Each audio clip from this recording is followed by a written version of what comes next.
আসসালামু আলাইকুম। দেখেন এটা হচ্ছে আমার দোকান। যে দর্শক মন্ডলী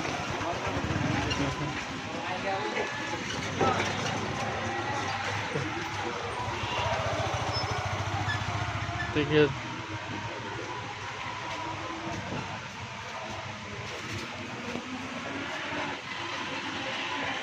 সব ব্যান্ডেল মাল দেখেন। প্রিয় দর্শক মন্ডলী, এটা চেয়ারম্যান পাড়া জমা মসজিদের সামনে, বনপুলের সামনে। দেখেন প্রিয় দর্শক মন্ডলী বেড়ে দেখেন, এখানে ডিম পাওয়া যায়, চানাচুর আছে, পাউডার আছে, পান আছে, সিগারেট আছে। দেখেন প্রিয় দর্শক মন্ডলী দেখেন।